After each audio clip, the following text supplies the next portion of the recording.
Linggo ng umaga. Mabilis ang paggalaw ng mga tao sa paligid ng simbahan sa bayan ng San Antonio.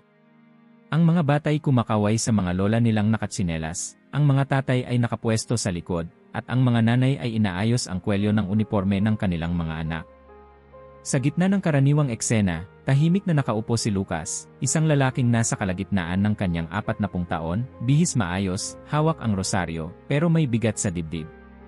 Sa bawat pagtunog ng kampana, tila lumalalim ang kanyang buntong hininga. Ang tagal ko nang ginagawa ito, bulong niya sa sarili, pero bakit parang wala akong nararamdaman? Si Lucas ay hindi isang direlihiyosong tao. Sa katunayan, kilala siya bilang isa sa mga aktibo sa parokya, tagalinis ng altar, kasama sa chore noon, at madalas ay siya ang unang dumadating sa misa. Ngunit nitong mga huling buwan, tila may kulang. Tuwing natatanggap niya ang banal na komunyon, may malamig na espasyong humahaplos sa kanyang loob, isang tanong na hindi niya matawag ng buo, ngunit alam niyang totoo, handa ba talaga akong tumanggap kay Kristo? Sa pulpito, tumindig ang kanilang pari, si Padre Tomas, matandang mapagkumbaba, ngunit malinaw magsalita. Mga kapatid, anya, ang Eukaristya ay hindi simbolo lamang. Hindi ito simpleng ritual. Ito ang mismong katawan, dugo, kaluluwa, at pagka-Diyos ni Kristo na ibinibigay sa atin. Ang tanong, nakahanda ba ang ating kaluluwa na siya itanggapin? Tumigil si Padre Tomas, tumingin sa mga mata ng mga tao. Kung may mabigat tayong kasalanan at hindi pa natin ito ipinagtapat, hindi tayo dapat tumanggap ng komunyon. Hindi dahil pinarurusahan tayo ng Diyos, kundi dahil hindi bukas ang ating puso para sa kanyang grasya. Tumama ang tingin ni Padre Tomas kay Lucas. Hindi sadya o baka sadya ng langit. Pagkatapos ng misa, hindi agad umalis si Lucas. Umupo siya sa gilid ng simbahan, sa tapat ng estatwa ng banal na sakramento. Tahimik. Hanggang sa may lumapit na matanda, kulubot ang balat, ngunit matalim ang mata. Isang estranghero. Ngunit ang presensya nito ay tila pamilyar. Ano ang dala mong pasanin, Hijo? Tanong ng matanda. Nagulat si Lucas. Pasensya na po, kilala niyo po ba ako? Ngumiti ang matanda. Hindi kailangan. Pare-pareho tayong may kaluluwang minsan ay naliligaw sa gitna ng liwanag. Tahimik si Lucas. Ngunit sa loob niya ay may tila bumaling. Hindi ko na maramdaman ang Diyos sa komunyon, anya sa wakas. Parang wala. Parang ritual na lang. Tumingin ang matanda sa altar. Alam mo ba kung sino si Papa Lendasi? Tanong niya. Nagkibit balikat si Lucas. Narinig ko lang. Parang may sinulat siya tungkol sa Eukaristya. Tumango ang matanda. Hindi lang basta sinulat, sinigaw niya sa mundo, kung ang puso mo ay sarado, ang komunyon ay hindi papasok. Hindi dahil hindi kayang pumasok ng Diyos, kundi dahil hindi mo siya pinapasok. Bakit ako? Tanong ni Lucas, halatang nadurog ang loob. Nagsisimba naman ako. Nagdadasal. Pero bakit pakiramdam ko, malayo ako sa kanya? Ngumiti ang matanda. Dahil minsan, ang kasalanan ay hindi sigaw, kundi bulong. At habang hindi mo ito tinatawanan ng katotohanan, mananatili itong tahimik na hadlang. Sa gabing iyon, umuwi si Lucas na may tanong na kumakabog sa kanyang puso, may mga kasalanan ba akong hindi ko pa talaga pinagsisihan? Habang naglalakad siya papunta sa kanyang maliit na silid, napansin niya ang lumang salamin sa dingding, basag sa gilid, ngunit buo pa rin ang refleksyon. Tumingin siya sa kanyang sariling mata. Parang ngayon lang niya ito tinapunan ng pansin. At doon, sa salamin, nakita niya ang sariling pagod, galit, pangungutya, at mga alaala ng galit na hindi pa niya pinapalaya. Mula pa ba noon? Biglang bumigat ang dibdib niya. Parang may pader sa pagitan niya at ng altar. At sa gitna ng katahimikan, tila narinig niya ang bulong ng matanda kanina, ang altar ay laging bukas. Pero ang puso mo ba ay bukas din? Kinaumagahan, bumalik si Lucas sa simbahan. Hindi linggo pero naroon siya. Walang misa. Tahimik. Sa gilid, nakita niya muli ang matanda, nakaupo. Lumapit siya. Handa ka nang tumingin? Tanong nito. Sa ano? Sa sarili mong kaluluwa. Sa mga harang na humahadlang sa grasya. Tumango si Lucas, marahan. Ano ang kailangan kong gawin? Una, kilalanin mo ang mga pintong isinara mo. At harapin mo ang bawat isa. Naglabas ang matanda ng maliit na aklat, manipis, luma, may pamagat na, 12 pintong sarado, mga kasalanang humahadlang sa Eukaristya. At sa unang pahina nakasulat, hindi ito listahan para sa kahiyan. Ito ay mapapabalik sa grasya. At doon nagsimula ang paglalakbay ni Lucas, isang paglalakad hindi palayo sa Diyos, kundi pabalik sa Kanya. Ang unang hakbang, ang muling pagharap sa mga pintong iniwang nakasara. Habang hawak ni Lucas ang lumang aklat na ibinigay ng matandang lalaki, pakiramdam niya'y hawak niya ang susi sa isang lihim na matagal nang nais ipagtapat sa kanya ng langit. Muli siyang naupo sa parehong upuan sa gilid ng simbahan. Bumabalik sa kanya ang mga salitang binitiwan ng matanda, ang altar ay laging bukas. Pero ang puso mo ba ay bukas din? Binuksan niya ang unang kabanata ng aklat. Sa unang linya nakasulat, ang kaluluwa ay tulad ng isang bahay. Kung inaanyayahan mo ang hari ng langit na pumasok, lilinisin mo ito. Ngunit kung marumi at magulo ang loob, paano siya mananahan? Muling dumating ang matanda, para bang inanyayahan ng mismong pahina ng libro. Bakit parang kilala niyo ako? Tanong ni Lucas. Hindi kita kilala, anak, sagot ng matanda. Pero kilala ko ang mga nilalang na naglalakad palapit sa altar habang may kandado ang kanilang puso. Dati rin akong isa sa kanila. Umupo siya sa tabi ni Lucas. Kinuha ang aklat, tinuro ang isang pahina kung saan may ilustrasyon ng isang kristal na kalis, malinaw, kumikislap, ngunit sa loob may bahid ng putik. Ito ang sinabi ni Papa Len Lassie sa kanyang pangaral, Anya. Ang kaluluwa ng tao ay tulad ng isang kalis. Kung ito'y marumi, paano mo mailalagay ang purong alak ng grasya sa loob? Hindi ba't madudungisan ito? Nagbuntong hininga si Lucas. Pero paano ko malalaman kung ang kalis ng kaluluwa ko ay madumi? Simulan natin sa unang tanong, sagot ng matanda. May mga kasalanan ka bang alam mong mabigat at hindi mo pa kailanman ipinagtapat? Tumahimik si Lucas. Bumilis ang tibok ng kanyang puso. Minsan may mga bagay na ayaw ko nang balikan, sagot niya. Mga desisyong pinagsisihan ko pero ayokong aminin. Kasi baka ako'y hindi napatawarin. Ngumiti ang matanda, hindi mayabang kundi may habag. Ang pinakamalalim na sugat sa kaluluwa ay hindi mula sa kasalanan, kundi mula sa paniniwalang hindi na ito kayang pagalingin ng Diyos. Bumukas ang pinto ng sakristya. Lumabas si Padre Tomas, nakasuot pa rin ng kanyang abito. Napansin niya ang dalawa. Magandang umaga, bati ng pari. Tumayo si Lucas. Padre, may tanong po ako. Makikinig ako, sagot ni Padre Tomas. Sabihin mo. Paano ko malalaman kung nasa estado ng grasya pa ako? Tumango ang pari at umupo sa harap nila. Kapag ang puso ng isang tao ay wala sa pagkakaibigan sa Diyos, paliwanag niya, ang kanyang kaluluwa ay nawawalan ng liwanag. Tinatawag itong kasalanang mortal. Hindi basta pagkukulang, ito ay mga gawaing sadyang mali, na ginawa mo ng may buong kaalaman at kalayaan. Katulad ng tanong ni Lucas. Paglapastangan sa kabanalan. Pagsuway sa 10 utos. Pakikiapid. Pagpapabaya sa obligasyon ng misa. Mga kasalanang inuulit ng walang pagsisisi. Kung ikaw ay may ganito, kahit isa, at hindi mo pa ito na ipagtapat sa kumpisal, hindi ka pa handa tumanggap ng Eukaristya. Hindi kumibo si Lucas. Muling bumalik sa kanyang isipan ang mga panahong hinayaan niya ang galit, ang paninira, ang bisyo. Mga bagay na binaliwala niya noon, pero ngayon, tumitindig sa harap ng kanyang budhi. Kaya pala, bulong niya. Kaya pala ang komunyon ay parang tahimik. Parang hindi ako tinatamaan. Hindi dahil tahimik ang Diyos, sabi ng pari. Kundi dahil ang kaluluwa mo ang sumasara sa Kanya. Nagpatuloy si Padre Tomas. Ang kumpisal ay hindi parusa. Isa itong regalo. Dito mo binubuksan muli ang pinto. Hindi ito tungkol sa hiya, ito ay tungkol sa katapangan. Katapangan na aminin kailangan mo ng tagapagligtas. Pero paano ako magsisimula? Matagal na akong hindi nangungumpisal. Ngumiti si Padre Tomas. Simulan mo sa pagtanggap na kailangan mo ito. Ang susunod na hakbang ay ang pagsuri sa iyong puso, isa-isang tukuyin ang mga pinto na isinara mo kay Kristo. Muling bumaling si Lucas sa aklat. Isang pahina roon ay may tanong. Ang iyong bahay, ang iyong kaluluwa, ay punba ng liwanag, o may mga silid na sarado, inaamag, at tinatago sa liwanag? Kinagabihan, sa kanyang tahanan, nakaupo si Lucas sa harap ng mesa. Nasa harapan niya ang papel at panulat. Magsusulat siya ng kanyang espiritual na inventaryo, gaya ng payo ni Padre Tomas. Unang isinulat niya.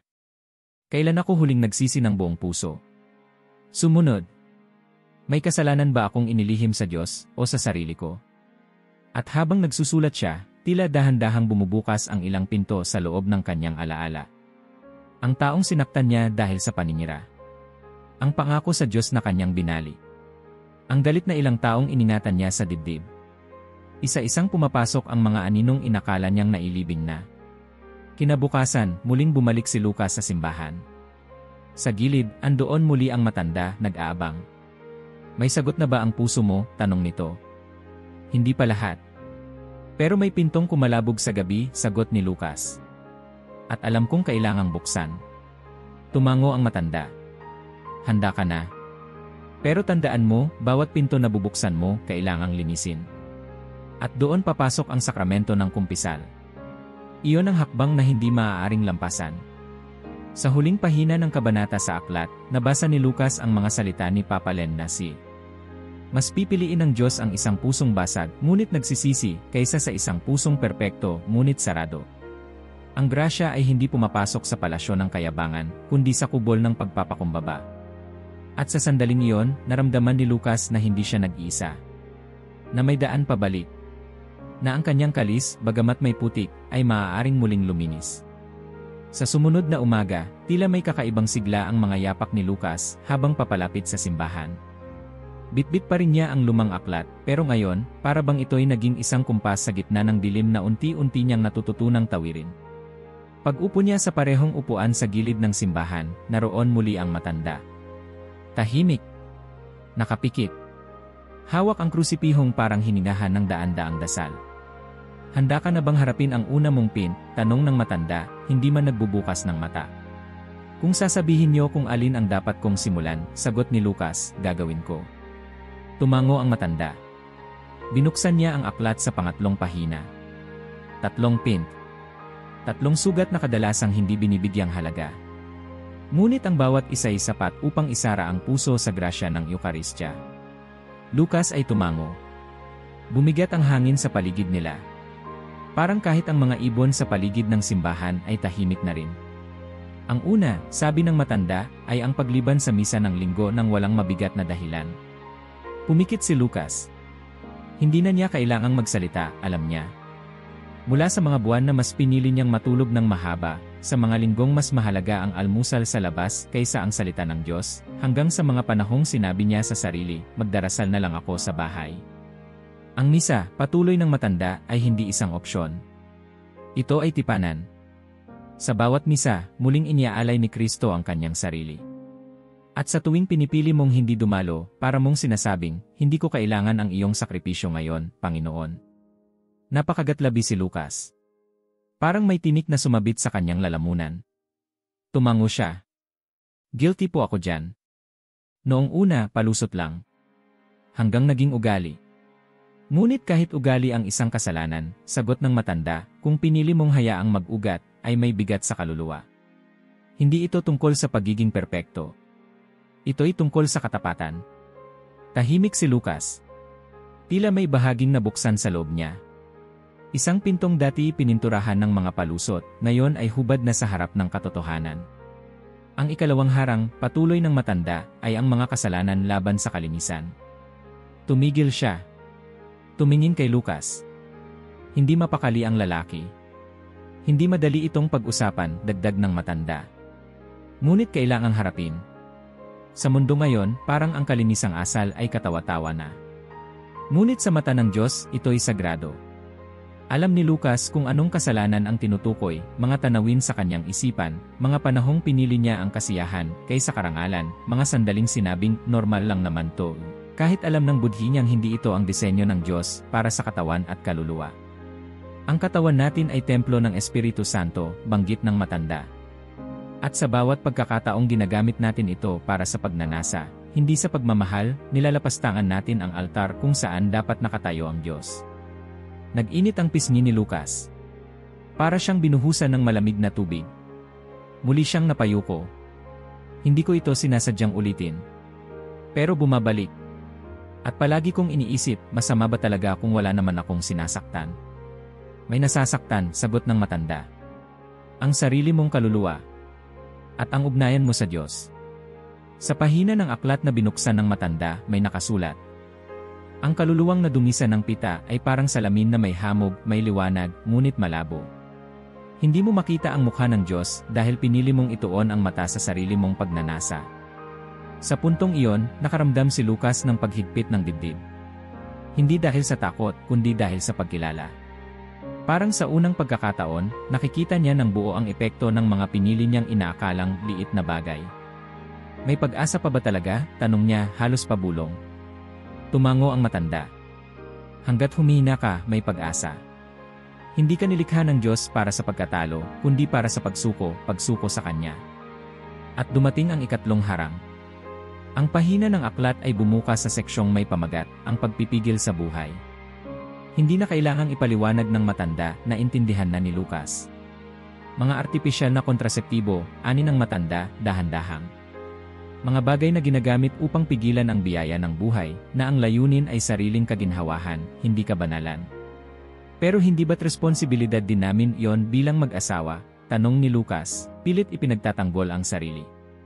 Ang responsibilidad ay hindi lang ukol sa plano, kundi sa pananalig. Ang buhay ay hindi sagabal. Ito ay regalo. Sa tuwing pipigilan natin ang posibilidad ng buhay sa pamamagitan ng artipisyal na paraan, sinasabi nating, ayaw naming buksan ang pinto sa kalooban ng Diyos. Hindi agad nakapagsalita si Lucas.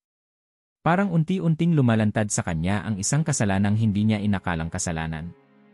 Parang biglang nabuksan ang bintana sa isang silid na matagal nang isinara. Marami sa mga ginagawang normal ng mundo, sabi ng matanda, ay hindi normal sa langit. At minsan, ang pinakamapanganib na kasalanan ay yung hindi mo kinikilala bilang kasalanan. Lumuhod si Lucas sa harap ng altar. Walang seremonya. Walang misa. Siya lang, ang kanyang kaluluwa, at ang Diyos na unti-unting muling nagpapakilala sa kanya. Isa-isa, binabanggit niya ang tatlong pintong kinaharap niya. Pagtaka sa misa. Pag-abuso sa kalinisan ng katawan. Pagtanggi sa posibilidad ng buhay. At habang nagsasambit siya ng simpleng panalangin, walang magarbong salita, walang memorisadong dasal, napansin niya ang liwanag sa loob ng simbahan. Parang mas malinaw. Parang mas totoo. Hindi pa tapos ang kanyang paglalakbay, alam niya yon. Pero ngayon, sa unang pagkakataon, may mga pintong hindi nasarado. Lumipas ang ilang araw mula ng huling pag-uusap ni Lucas at ng matanda. Ngunit ang epekto nito'y parang alon na hindi humihinto sa pagbugso. Bawat dasal, bawat katahimikan, bawat tunog ng kampana, lahat tila may tinig na bumubulong, may mga pintong hindi mo pa nabubuksan. Muli siyang bumalik sa simbahan, hawak pa rin ang luma at kupas na aklat. Doon niya muli nakita ang matanda, nakaupo, nakatanaw sa krusipihong nakaangat sa altar. Nang maramdaman niyang lumapit si Lucas, dahan-dahan siyang tumingin. Alam ko, sabi ni Lucas, bago pa makapagsalita ang matanda.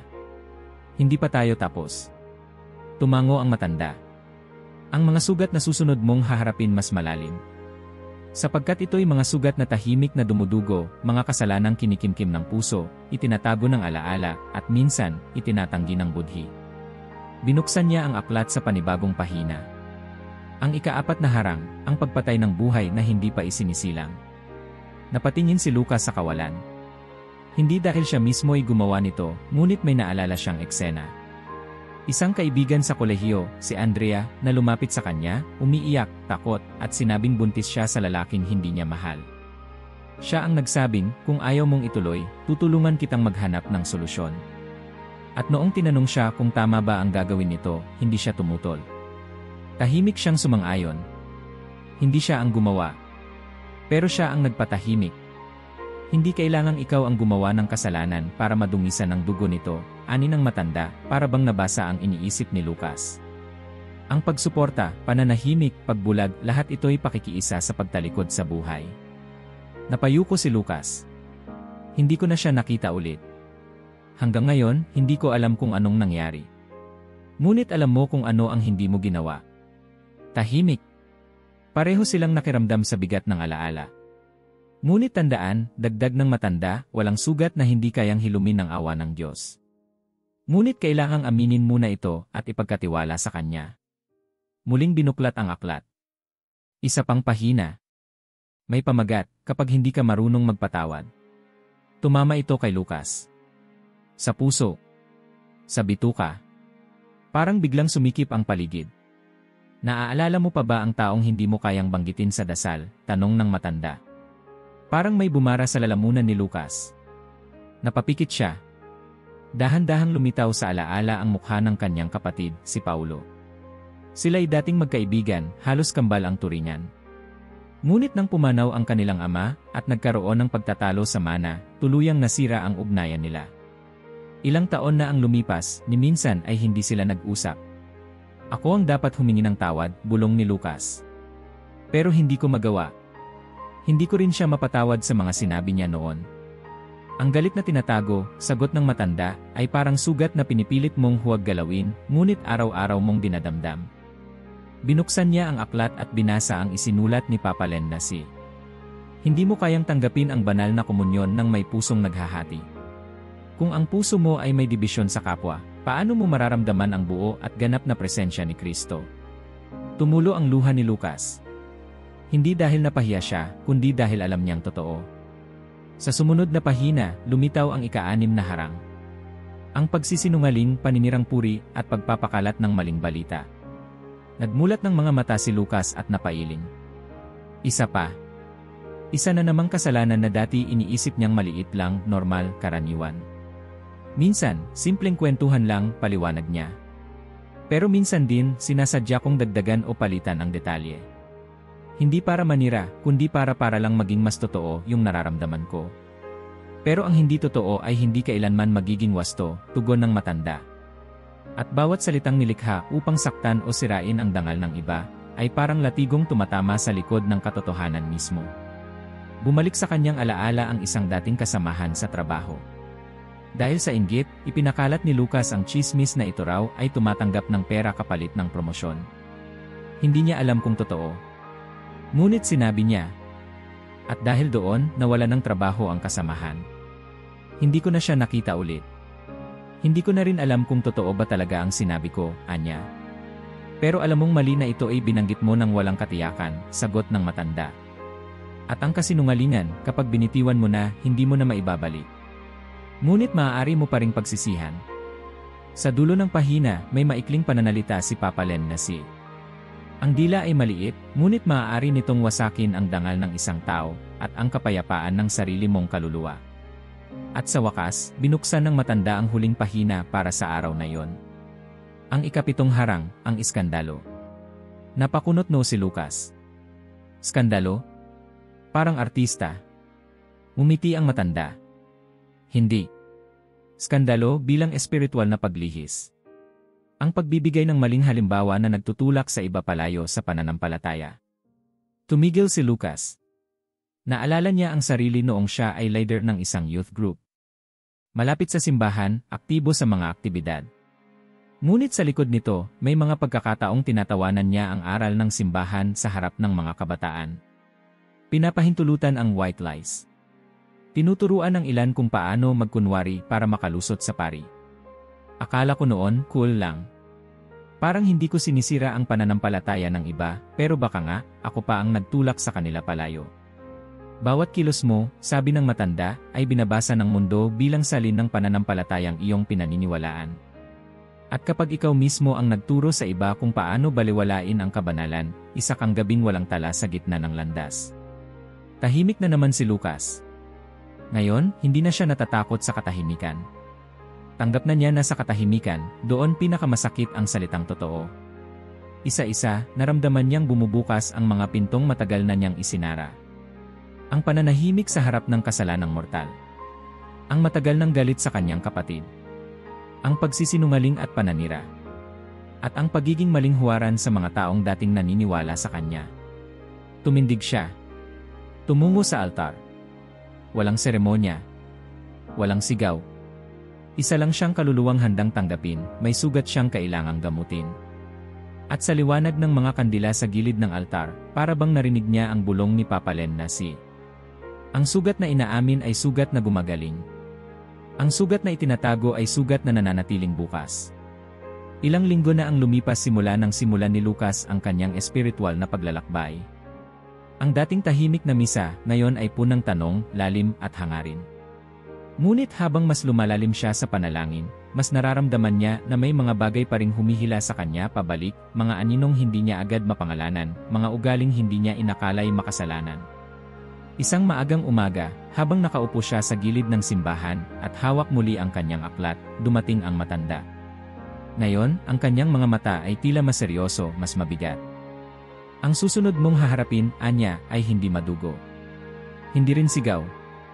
Ngunit lason silang lumalaganap, hindi sa pamamagitan ng takot, kundi sa anyo ng aliw, ginhawa, at kasanayan.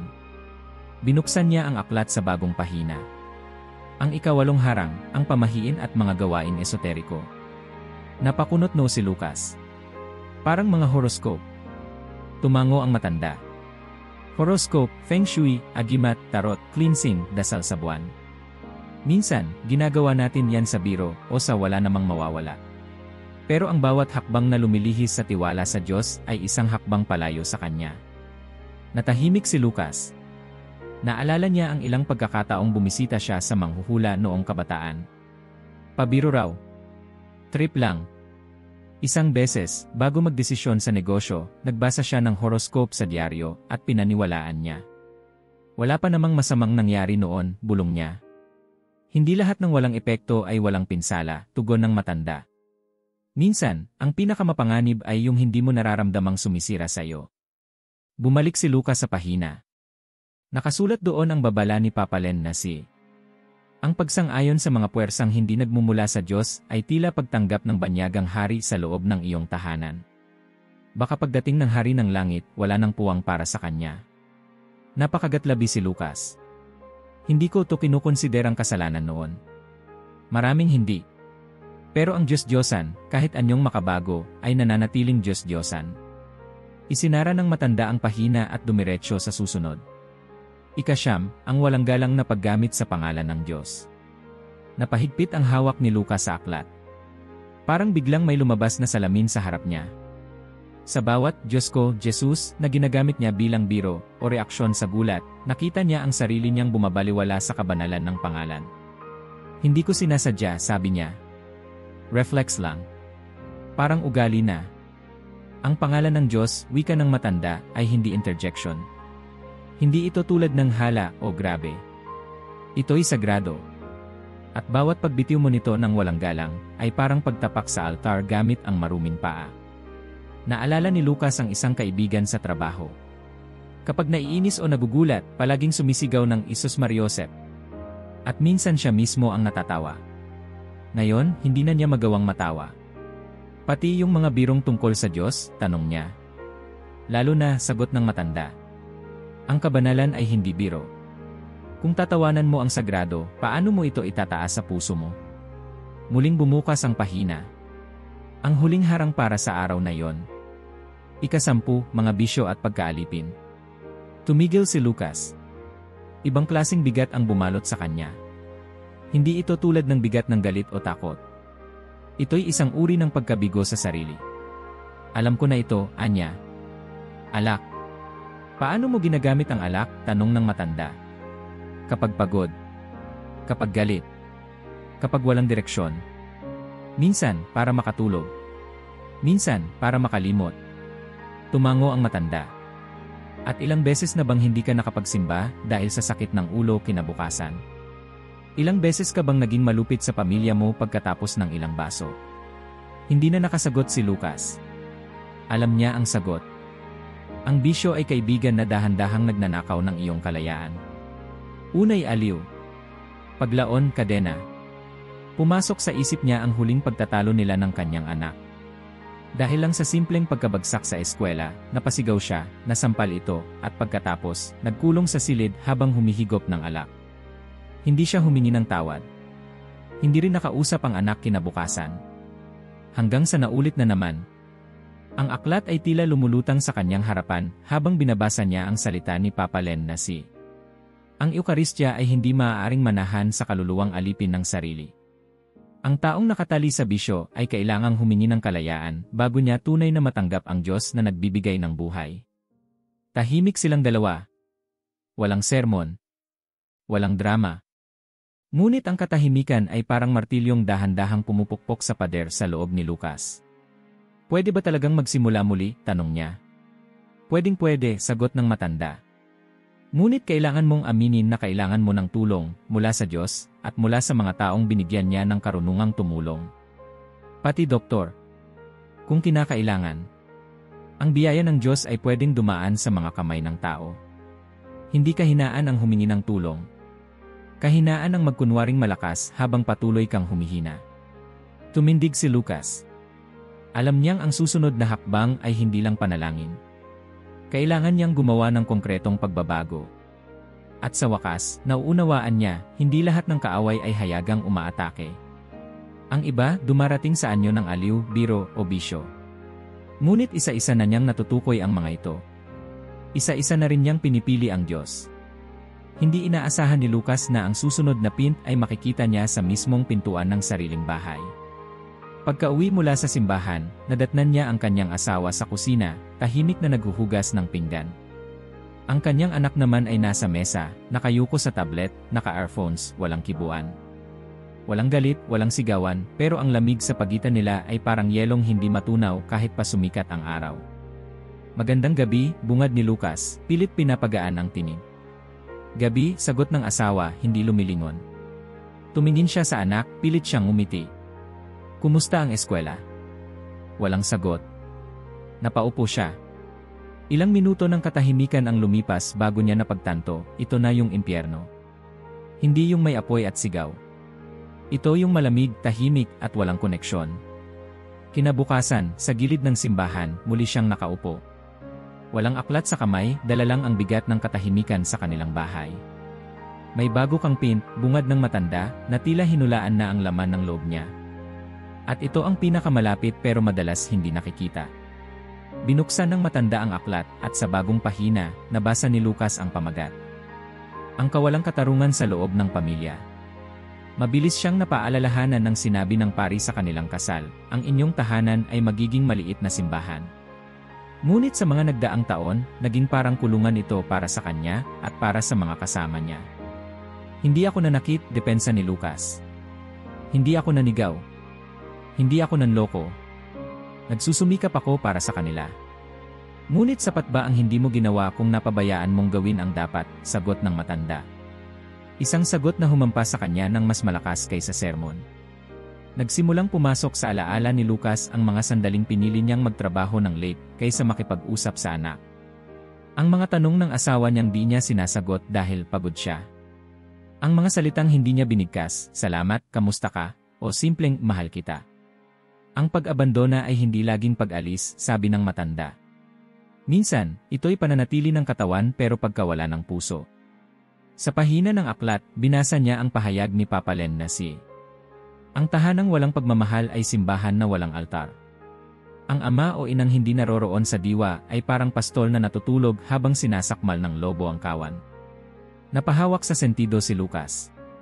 Hindi niya akalaing ang pagiging provider ay hindi sapat kung hindi siya naging presensya. Pero paano kung pagod ka na rin? Tanong ni Lucas. Paano kung ang mundo sa labas ay ubos na ubos ka, at pagdating sa bahay, hindi mo na kayang maging mabait o malambing? Hindi ka hinihinging maging perpekto, sagot ng matanda. Ngunit hinihingan kang maging totoo. At ang katotohanan ay ito, ang pamilya mo ay hindi naghahanap ng bayani, kundi ng tao. Tao na handang humingi ng tawad. Tao na handang makinig. Muling lumitaw sa isip ni Lucas ang anak niyang si Jiro, na halos hindi na niya makausap. Naalala niya ang isang gabing nakita niyang umiiyak ito sa silid at pinili niyang hindi kumatok. Panginoon, bulong niya, patawad. Sa aklat, nabasa pa niya. Hindi mo maibabalik ang oras, ngunit maaari mong buuin muli ang tulay. Ang tahanan na po ng sugat ay maaaring maging lugar ng grasya, kung mayroong humakbang muna patungo sa kapatawaran. Pagka-uwi niya, hindi agad siya pumasok sa bahay. Tumigil siya sa harap ng pinto, malalim ang hininga. Parang ito ang pinto ng kumpisalan. At sa pagpasok niya, tumingin siya sa kanyang asawa na naghuhugas muli ng pinggan. Pwede ba tayong mag-usap mamaya? Tanong niya. Napalingon ito. Nagulat. Sige, maiksing sagot. Sumunod, nilapitan niya ang anak. Tinanggal niya ang earphones nito at dahan-dahang sinabi, pasensya ka na, anak. Ang daming taon na ako lang ang nagsasalita. Ngayon, gusto kitang pakinggan. Hindi agad tumugon si Jiro. Ngunit sa unang pagkakataon, hindi niya rin ito tinanggihan. Bago matulog, kinuha ni Lucas ang papel na ginamit niya dati para sa espiritual na inventaryo. Dinagdagan niya ang listahan. Mga salitang hindi ko nasabi sa loob ng aming bahay. Mga gabi na pinili kong manahimik kaysa magmahal. Mga halik at yakap na ipinagkait ko sa takot na maging mahina. At habang sinusulat niya ang mga ito, hindi niya nararamdaman ang bigat ng kahihiyan, kundi ang pag-asa. Dahil na yon, alam niyang may grasya sa bawat sugat na inaamin. At sa dulo ng pahina, may binasa siyang bagong salita mula kay Papa Len na si "Ang bahay mo ang unang altar." Kung doon ay may apoy ng galit at yelo ng katahimikan, paano mo dadalhin ang apoy ng Espiritu Santo mula sa komunyon? Buuin mo muna ang tahanan at babalik ang Diyos sa inyong gitna. Umagang-umaga pa lang, nandoon na si Lucas sa simbahan. Tahimik. Nakaluhod. Ngunit sa loob ng kanyang isipan, maingay ang mga tanong. Ginagawa ko ba talaga ito para sa Diyos? O para lang matawag na mabuting Katoliko? Nagbabago ba talaga ako? O nag-aayos lang ng panlabas? Sa gitna ng kanyang mga iniisip, dumating ang matanda. Hindi na siya nagulat. Tila ba ang bawat sandali ng kanyang paglalim ay may takdang tagpo sa presensyang ito? Alam mo na kung anong susunod, sabi ng matanda habang binubuksan ang aklat sa huling harang. Nabasa ni Lucas. 12, ang pag-abandona sa pananampalataya at ang pagsamba sa sariling katotohanan. Napalunok siya. Ito na. Ang pinakaugat ng lahat. Hindi ako lumayo sa Diyos, agad niyang depensa. Hindi ko siya itinanggi. Nagdarasal pa rin ako. Nagsisimba. Ngunit totoo bang Diyos ang sinusunod mo o sarili mong bersyon niya? Tanong ng matanda. Tahimik si Lucas. May mga aral ba ng simbahan na tinanggihan mo sa tahimik mong isip? Tanong pa ng matanda. Mga kautusan ng Diyos na binago mo para bumagay sa iyong pamumuhay. Mga kasalanang tinawag mong hindi na uso. Dahan-dahang bumalik kay Lucas ang ilang alaala. Mga panahong nakipagtalo siya tungkol sa kasal ng parehong kasarian, habang sinasabi, kung mahal nila ang isa't isa, sino tayo para humusga? Mga usapan kung saan sinabi niyang, depende na lang yan sa intensyon ng tao. At, higit sa lahat, ang paniniwalang, basta mahal mo si Lord, sapat na yon. Binasa niya ang mga salita ni Papa Len na si sa pahina. Ang pinakamalalim na kasinungalingan ng makabagong panahon ay ito, wala namang tama o mali, depende na lang sa sitwasyon. Ngunit kung ang katotohanan ay nagbabago, paano ka hahanap ng daan sa gitna ng dilim? Nangatal ang kamay ni Lucas. Pero hindi ba't mahal ako ng Diyos? Tanong niya. Hindi ba't siya ay mahabagin, mapagpatawad? Siya nga, tugon ng matanda. Ngunit ang kanyang awa ay hindi dahilan para baguhin natin ang kanyang utos. Ang awa ay paanyaya sa pagbabalik loob, hindi pahintulot sa pananatili sa pagkakasala. Doon niya naunawaan, matagal na pala niyang tinanggap ang kalahating katotohanan bilang buo. Pinili niyang maniwala sa mga madaling tanggapin at binaliwala ang mga mahirap sundin. Relativismo, bulong ng matanda, ay parang lambat na gawa sa bulak, hindi mo nararamdaman, pero unti-unting hinahatak ka palayo sa katotohanan. Napatingin si Lucas sa krusipihong nakasabit sa altar.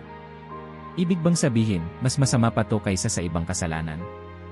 Hindi ito tungkol sa bigat, sagot ng matanda. Ito'y tungkol sa ugat. Sapagkat ang ugat ng relativismo ay pagtatakda ng sarili bilang sukatan ng tama at mali. Kapag ikaw ang naging Diyos ng iyong desisyon, saan palulugar ang tunay na Diyos?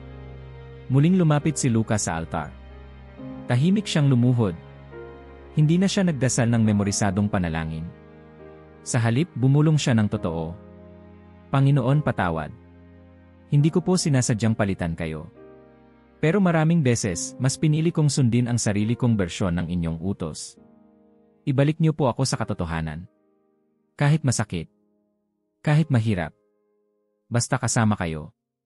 Sa aklat, binasa niya ang huling pananalita ni Papa Len na si ang pananampalatayang walang kabuuan ay tulad ng ilaw na may tabing, hindi makakatagos ang liwanag. Kung gusto mong tanggapin si Kristo sa Eukaristya, huwag mo siyang hatiin. Yakapin mo siya buo, kanyang awa, kanyang katotohanan, kanyang mga utos. Pagka-uwi ni Lucas, binuksan niya ang drawer sa kanyang silid. Kinuha niya ang mga librong matagal nang nakaimpil, mga lumang babasahing nagpapalabo sa kanyang pananampalataya. Isa-isang inilagay sa kahon. Sumulat siya ng liham sa kanyang anak, humihingi ng tawad sa mga maling halimbawa. At sa huli, kinuha niya ang kanyang kopya ng katesismo ng simbahan, binuklat at nagbasa. Hindi dahil gusto niyang maging perpekto, kundi dahil gusto niyang makilala ang Diyos ng buo, hindi ayon sa kanyang kagustuhan, kundi ayon sa kanyang sarili. Mula sa bintana ng kanyang kwarto, nasilayan niya ang krus ng simbahan sa di kalayuan. At sa kanyang puso, sa wakas, may boses na bulong, hindi na tanong, kundi paanyaya. Handa ka na? Hindi umuulan, pero malamig ang hangin. Ang simbahan, bagamat tahimik, tila may inihahandang himala. Si Lucas, nakaupo sa likurang pew, ay walang hawak kundi ang maliit na papel na punang sulat kamay, ang kanyang listahan ng mga pintong matagal nang isinara, ngayon ay isa-isang binuksan. Sa gitna ng kanyang kamay, nanginginig ang sulat, hindi dahil sa lamig, kundi dahil sa bigat ng darating. Mula sa sakristya, lumabas si Padre Tomas. Napatingin kay Lucas. Ngumiti. Walang tanong, walang sermon, isang paanyaya lang. Tumango si Lucas. Tumingala sa altar. Ito na. Walang balikan. Habang naglalakad siya papunta sa kumpisalan, para siyang batang lumalapit sa magulang na matagal nang iniwasan. Parang bawat hakbang ay pagputol ng tanikala, mabigat pero palaya. Pagpasok niya, naupo siya. Hindi niya alam kung saan magsisimula. Padre, matagal po akong hindi nangumpisal. Maligayang pagbalik, sagot ni Padre Tomas, mahinahon. Huminga ng malalim si Lucas. Nagkasala po ako sa Diyos sa pamamagitan ng aking mga iniisip, salita, gawa, at sa aking mga pagkukulang. At doon, dahan-dahan, isa-isa niyang binigkas ang laman ng kanyang listahan. Nilaktawan ko po ang misa sa maraming pagkakataon, hindi dahil sa sakit, kundi sa tamad. May mga beses po akong nagpanggap na nagdasal, pero wala sa puso. Tumigil siya. Napaluha. Ginamit ko po ang katawan ko hindi para sa kabanalan, kundi para sa pansamantalang aliw. Sinabi ko sa sarili ko na normal lang, pero alam ko pong hindi. Naniwala po ako sa mga bagay na laban sa simbahan, horoscope, mga dasal sa buwan. Pati pangalan ng Diyos, ginamit ko sa biro. Lalo pang bumigat ang boses niya habang lumalalim. Hindi ko po kinausap ang anak ko. Hindi ko pinatawad ang kapatid ko. Sinaktan ko po ang pamilya ko hindi sa suntok, kundi sa katahimikan, sa lamig, sa paglayo. Nagpatuloy pa siya, mga lihim na kasalanan, mga mapanirang salita, mga sandaling pinili niyang manahimik sa harap ng kasamaan. Walang itinira. Walang kinubli. Pagkatapos, tumahimik siya. Huminga ng malalim. Yun po ang mga kasalanang maalala ko. Tahimik si Padre Tomas ng ilang sandali, tapos ay nagsalita. Anak, ang sinabi mo ay hindi lamang listahan ng pagkakamali. Ito ay kwento ng pagbabalik. At tandaan mo, hindi kailanman tumalikod ang Diyos. Ikaw lang ang lumayo. Pero mayong lumapit ka na muli. Siya ang unang tatakbo papunta sa'yo. Dinig na dinig ni Lucas ang tinig ng pari, ngunit mas malalim pa roon, parang may bulong na umaalingaw-ngaw sa kanyang puso, wala ng hadlang. Wala ng pin. Ibinigay ni Padre Tomas ang penitensya, simpleng panalangin, at isang hamon, gawin mong sakripisyo ang pakikipag-ayos sa mga nasaktan mo. Pagkatapos ay itinaas ng pari ang kanyang kamay. Sa ngalan ng Ama, at ng Anak, at ng Espiritu Santo. Pinatatawad kita sa iyong mga kasalanan. Humayo ka sa kapayapaan. Sa sandaling iyon, tila may liwanag na pumasok sa dibdib ni Lucas. Wala itong tunog, pero ramdam niyang may nabasag, hindi ang kanyang loob, kundi ang pader sa pagitan niya at ng Diyos. Paglabas niya ng kumpisalan, hindi siya umiyak, pero ang mga mata niya ay punang liwanag. Hindi siya sumigaw, pero ang puso niya ay nagsasaya. Sa gilid ng simbahan, naroon ang matanda. Ngayon, nakatayo ito, nakangiti, parang mas bata kaysa dati. Handa ka na, sabi nito. Bakit parang ang gaan? Tanong ni Lucas. Dahil sa wakas, wala ka ng kinikimkim. At ang puso mong dati punang pin, ngayon ay box na tahanan. Muli siyang lumuhod sa harap ng altar.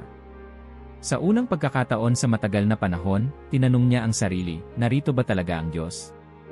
At sa katahimikan ng simbahan, walang ilaw na bumagsak, walang tinig na lumitaw mula sa langit, pero naramdaman niyang, narito siya. Sa wakas, narito na rin ako. Sa pahina ng aklat, nakita niya ang huling turo ni Papa Len na tungkol sa kumpisal. Ang kumpisalan ay hindi korte. Ito ay klinika. Hindi ito hatol, ito ay yakap. Hindi ito pagtatapos, ito ay panibagong simula. Huminga si Lucas. Ngayon, handa na siyang tumanggap ng komunyon. Ngunit higit pa roon, handa na siyang dalhin si Kristo, hindi lang sa loob ng simbahan, kundi sa bawat hakbang ng kanyang buhay. Linggo. Ang simbahan ng San Antonio ay puno, ngunit hindi ito ang karaniwang dami ng tao ang mahalaga ngayon, kundi ang laman ng kanilang puso. Sa gitna ng mga nagsisimba, muling naroon si Lucas. Hindi na nakayuko. Hindi na nagtatago. Tahimik siyang nakaupo, rosaryo sa kamay, ngunit ngayon, walang bigat sa kanyang balikat. Sa halip, ang kanyang dibdib ay tila box, punang liwanag na hindi galing sa labas, kundi sa loob. Mula sa altar, nagsimula ang misa. Si Padre Tomas, suot ang kasuotang puting-puti, ay may kakaibang ningning sa tinig. Mga kapatid, wika niya, ngayon ay ipinagdiriwang natin hindi lamang ang presensya ni Kristo sa Eukaristya, kundi ang kanyang muling paninirahan sa ating puso. Ngunit upang ito'y mangyari, kailangan nating maging handa. Kailangan nating tanggapin siya, hindi bilang bisita, kundi bilang hari ng ating buong buhay. Sa sandaling iyon, bumalik kay Lucas ang lahat ng kanyang pinagdaanan, ang pagharap sa mga pint ng kanyang kaluluwa, ang matinding pagsusuri ng budhi, ang kumpisal na nagbukas ng langit sa kanyang puso. Lahat ng ito ay nag-akyat sa kanya sa kasalukuyang sandali. At ngayon ay oras na. Nang dumating ang bahagi ng komunyon, isa-isa nang pumila ang mga tao. Nang tumindig si Lucas, pakiramdam niya'y isang peregrino siyang naglakad ng malayo, sugatan, pagod, at ngayon ay narating na ang banal na lugar kung saan naghihintay ang Diyos mismo. Sa bawat hakbang palapit sa altar, may bumubulong sa kanyang puso, ito ang aking katawan ibinibigay para sa iyo. Nang itaas ni Padre Tomas ang ostya at nagsabing, ang katawan ni Kristo, tumugon si Lucas ng may buong puso, Amen. Sa pagdampi ng ostya sa kanyang dila, hindi siya humiling ng himala. Ngunit naramdaman niyang may malalim na kapayapaang bumalot sa kanyang buong pagkatao. Walang kidlat. Walang musika. Ngunit naroon ang Diyos, hindi sa malayo, kundi sa loob. Sa pinakaloob. Sa mga sumunod na araw, ang pagbabago ay hindi dramatiko, pero tiyak. Sa trabaho, nagsimulang mapansin ng kanyang mga kasamahan na tila mas boks siyang makinig. Sa bahay, ang anak niyang si Jero ay mas madalas na lumalapit para magtanong, hindi dahil kailangan, kundi dahil gusto niyang makipag-usap. Ang kanyang asawa, na dati laging tila may pagitan, ngayon ay madalas na nakikitang ngumingiti habang magkasabay silang naghuhugas ng pinggan. Isang gabi, habang tahimik silang tatlo sa sala, nanonood ng isang lumang pelikula, biglang nagsalita si Jero. Pa, iba ka na ngayon. Napatingin si Lucas. Anong ibig mong sabihin? Iba. Parang naririnig mo na kami. Hindi niya napigilang mapangiti. At sa loob niya, naramdaman niyang iyon ang bunga ng komunyon, hindi lang sa simbahan, kundi sa bawat relasyon sa kanyang buhay.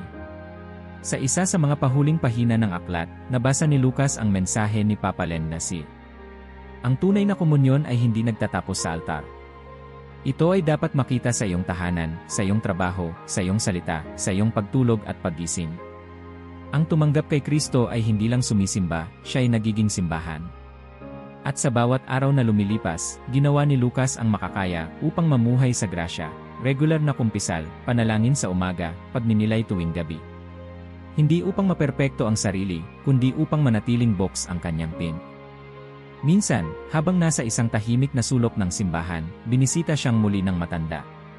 Ngunit ngayong araw, hindi ito umupo. Nakatayo ito sa harap niya, parang may paalam. Handa ka na, wika nito. Hindi pa rin ako perpekto, sagot ni Lucas. Hindi mo kailangang maging perpekto. Kailangan mo lang manatiling boks. Ang taong naglalakad palapit sa Diyos araw-araw ay mas totoo kaysa sa taong nakatayo sa altar, ngunit hindi gumagalaw sa loob. Lucas ay ngumiti. Maraming salamat. Hindi ko po alam kung sino kayo talaga, pero parang ipinadala kayo ng langit. Ngumiti rin ang matanda. Hindi mo kailangang malaman. Sapat nang nalaman mong may Diyos na hindi kailanman sumuko sa iyo. Paglingon ni Lucas sandali, nawala na ang matanda. Ngunit wala na rin siyang pangamba. Dahil ang puso niya ngayon ay tahanan ng Diyos. Sa huling bahagi ng aklat, nabasa niya. Kung gusto mong manatili sa liwanag, mamuhay ka sa katotohanan.